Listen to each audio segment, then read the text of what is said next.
This is my attempt at a candy tutorial for a baseball charm. I printed him out so I would have him for reference, and I didn't realize how big he would be. Anyways, the materials needed. Some kind of string. I prefer cord or just like general cloth string because it has more friction and it's easier to tie together. But you can use any, preferably stretchy. 6 black beads, 16 red beads. I do have this brighter red, but I felt like darker red would fit him more. And then 67 white beads. He's gonna get rid of all your white beads, as usual. Scissors to cut the string, and this is optional, but I have a lighter because I burn the ends of the string so that they don't fray as easily. But that, optional. Everything else, that's all you need. For the string size, I usually measure out, if it's like a larger bracelet, from one arm to the other, but for charms, I've learned that going from one hand to about the other shoulder works just fine, and you can always tie on new string if you need.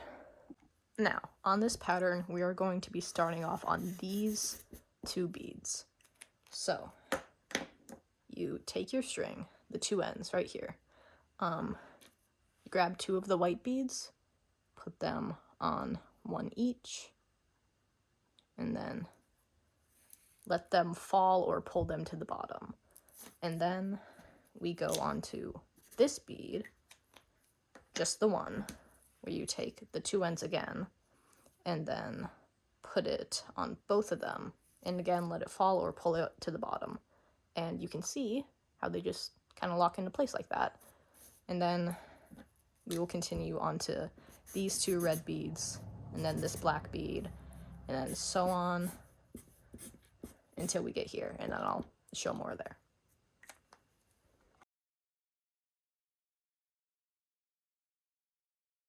Once you get to the end of it, it's normal for your beads to be wonky.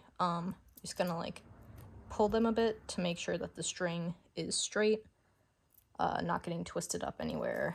This is more important if you have a non-symmetrical pattern, but pull them tight, as tightly as you want or not.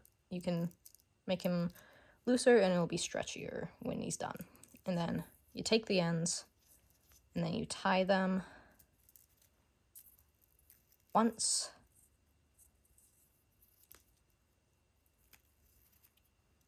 and then twice. And that should be the minimum that you do. Usually when I'm tying things off, I like to make 4 little knots just for extra security. I don't know if I'm exactly making a square knot, but that's usually the kind used for this stuff. And then once you're here, got that first row all done, you're going to take one of the ends and we'll go up the top with this one, so coming that way. Take one of them and then string it through here, that bead right there, and then put on a white bead.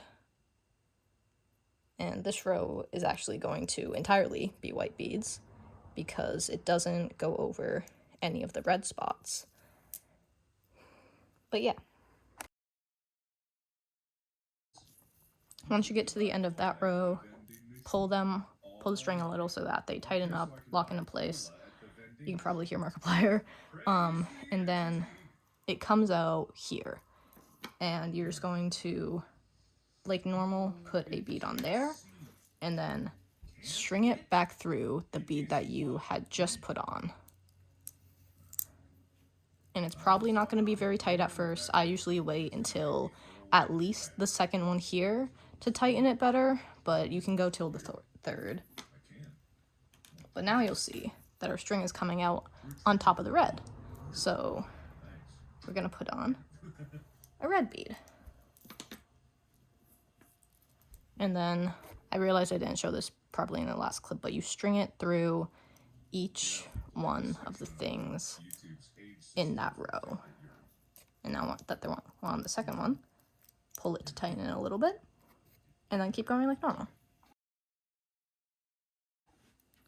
this bead here is loose. There's no real place to put it because you can't just go back over the other way and have it lock into place.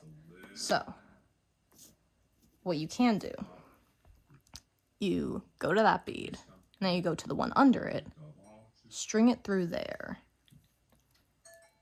so that will lock it into place, and then string it through this one. Whoops. String it through going this way, then pull that, and then the one above that one you just strung through, put it through that, going out. And then that sets it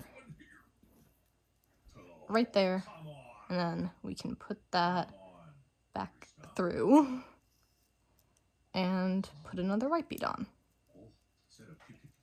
And that's what you can do for any of the beads that end up unanchored like that. It takes a little bit of getting used to, but once you got it, it'll just come naturally.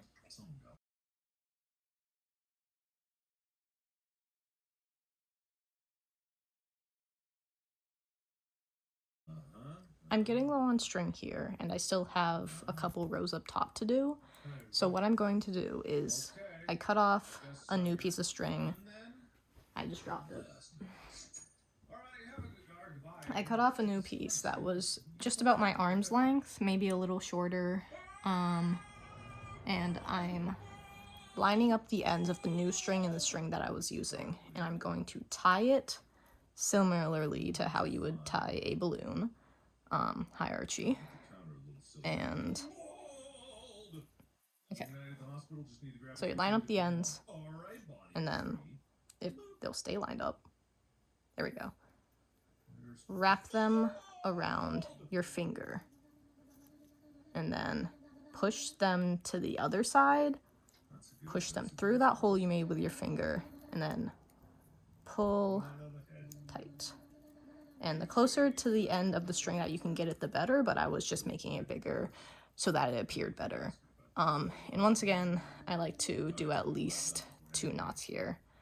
When I'm adding on string, I try to keep it to just 2, otherwise it'll stand out a bit in the final product, which isn't bad because you can always hide it by tucking the knot into a bead, but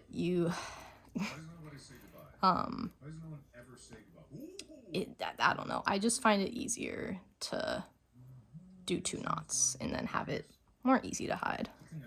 But yeah, that last bead that was just put on is this one right here, and it'll be on top of a white bead, but it won't be a white bead because to get the curved look of his stitches, we're gonna put on another red, and that'll lay right here.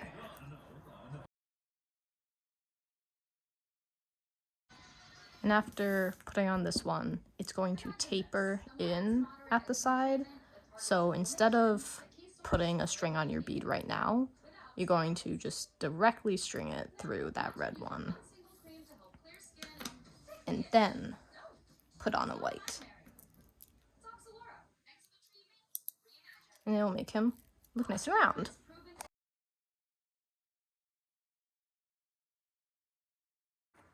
And now that we finished up his top half, I'm gonna just tug again to make sure everything's nice and in place. And then I'm not going to tie or cut off the string just yet. Instead, I'm going to string it through diagonally down to this one. And that'll keep those in place while we work on the bottom half, which is just the same exact thing in reverse. The legs will come in separately.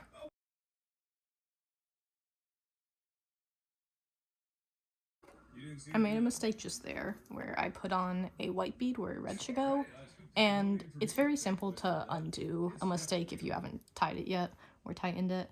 Just grab that bead, pull it up, and it'll come off just like that.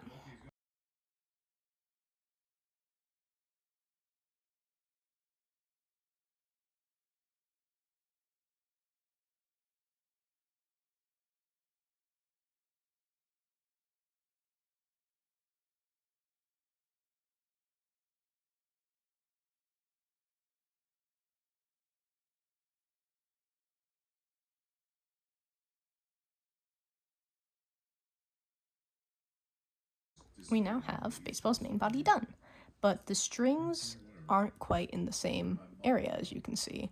So I'm going to take the longer one, and I'm just going to make it like zigzag a bit downward on the outmost beads. I am pulling them a bit tight right now, but that's only because I am experienced with this. So I know that I can tie them with less string.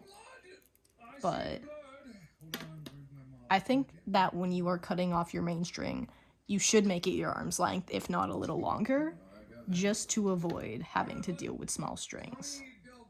But we're gonna do the same knot that we did after we finished this original row, which is just tying it typically 4 times.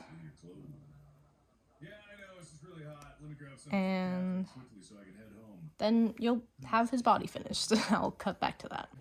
Now, this part, you're going to find the knot in the 2 ends hanging off of it, and you're going to cut them not super close to the knot, but like a little bit away. And then it'll hardly be that visible. And this is the optional part. This is the part with fire. You take the lighter, and then you take this, and you very, very carefully go up to them.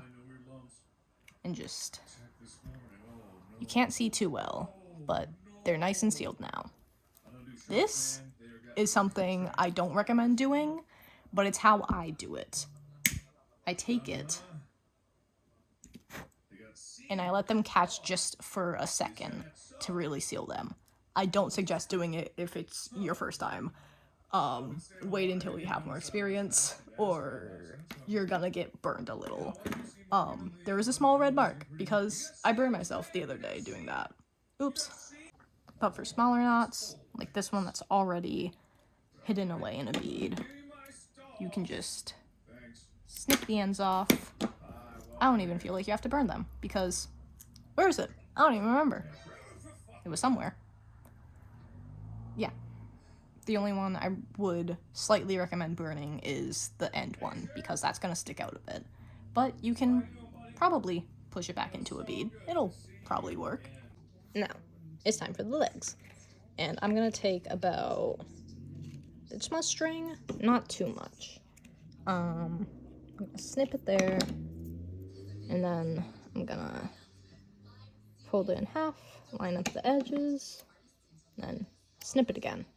That might be a bit small, but you can always add more length, but you can also always take away length. I think if you're not used to adding on more string, then you should go longer than you think you need to, and then just snip it at the end. Yeah.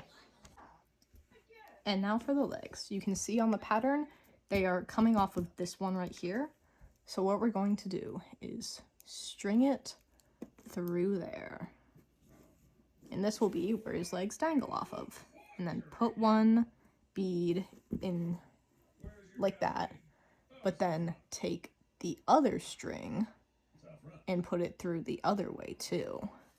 So it's almost like you're getting ready to tie them on, but you're not going to yet, because we're going to do it with another bead. And I think this is actually a craft that a lot of people have learned for pony beads.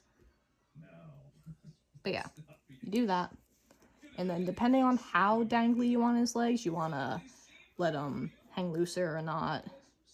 You're just going to make the knot, but not pull too tight. And then that was that first knot. But then the second one, you can pull tighter, but not super tight, because we don't want them locked here. And I like to grab the string at the place behind the beads and tug a little, just so they have that extra space. And once again, I make that extra 2 knots just to secure it.